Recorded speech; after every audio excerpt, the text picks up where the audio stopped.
জুলাই গণ অভ্যুত্থান ও বাংলাদেশ নিয়ে ভুল-ভাল সংবাদ প্রচারের পাশাপাশি অতিরিক্ত বাড়াবাড়ি করছে ভারতীয় মিডিয়া, এমনটাই মনে করছেন ঢাকা বিশ্ববিদ্যালয়ের শিক্ষার্থীরা। আর বিশ্লেষকরা বলছেন, শেখ হাসিনার পতনের পর ভারতীয় গণমাধ্যম বাংলাদেশকে নিয়ে যে আগ্রাসী আচরণ করছে তা আমলে নেয়ার কোনো কারণ নেই।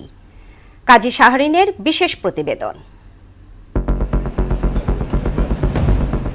সম্প্রতি ওয়াশিংটনে মার্কিন প্রেসিডেন্ট ডোনাল্ড ট্রাম্পের সঙ্গে ভারতের প্রধানমন্ত্রী নরেন্দ্র মোদির বৈঠক হয়। এতে প্রধানত আলোচনা হয়েছে সমঝোতার ভিত্তিতে দুদেশের মধ্যে লাভজনক বাণিজ্য চুক্তি সম্পর্কে। কিন্তু ব্রিফিংয়ে বাংলাদেশ প্রসঙ্গে ট্রাম্পকে যেভাবে খোঁচানোর চেষ্টা করেছেন এক ভারতীয় সাংবাদিক, তা ছিল রীতিমতো বিস্ময়কর। ট্রাম্প তার প্রশ্ন কেবল এড়িয়েই যাননি, উল্টো ভারতকেই একহাত নিয়েছেন। ক্ষমতায় আসলে মোদির সাহায্যে আওয়ামী লীগ ফিরে আসবে, কিন্তু আমরা ঠিক উল্টোটা দেখলাম। অনেকে বলতেছে ইউনিসের সম্পর্ক খারাপ হবে ট্রাম্প আসার পর, কিন্তু আমরা এখন পর্যন্ত সেটা দেখতে পাচ্ছি না। যুক্তরাষ্ট্রের মতো একটা বাইরের শক্তিকে মোদির মতো প্রধানমন্ত্রীর কাছে আসলে আমাদেরকে নিয়ে কি ব্যবস্থা করতে হবে সেটা হস্তান্তর। বিশ্লেষকের মতে দুদেশের বাণিজ্যিক বৈঠকে এ ধরনের প্রশ্ন উদ্দেশ্য প্রণোদিত।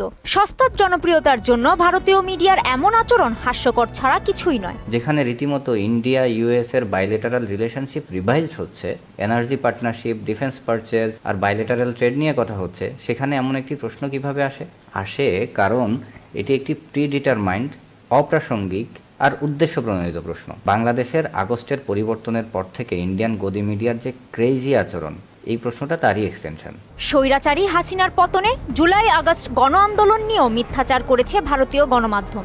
শেখ হাসিনার পতন মেনে নিতে পারছে না বলেই মোদি অনুগত কিছু ভারতীয় মিডিয়া ছাত্র জনতার ওই আন্দোলনকে ভুলভাবে উপস্থাপন করেছে। এতে দুদেশের মানুষের মাঝে ইচ্ছাকৃতভাবে বিদ্বেষ ছড়ানো হচ্ছে। গণ অভ্যুত্থান সময়টাতে আমরা দেখেছি যে ভারতীয় যে মিডিয়া, তারা বাংলাদেশকে একটা বিকৃতভাবে তাদের মিডিয়াগুলোতে প্রচারের একটা পায়তারা করেছিল। পেইড মিডিয়া আছে, বিশেষ করে আপনি যদি ময়ূখের কথা বলেন এবং আরো কিছু চ্যানেল আছে, এদের বেসিক্যালি কাজই হচ্ছে প্রোপাগান্ডা ছড়ানো। মোদির সঙ্গে বৈঠকের পর ব্রিফিংয়ে বাংলাদেশের পট পরিবর্তন বিষয়ে পূর্বসূরি বাইডেনের বক্তব্যেই অটল থাকেন ট্রাম্প।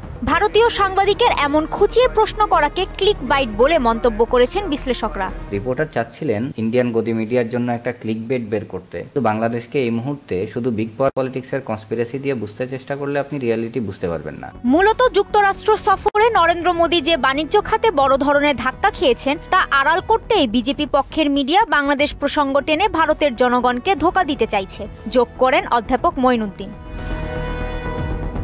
কাজী শাহরিন, মোহনা সংবাদ।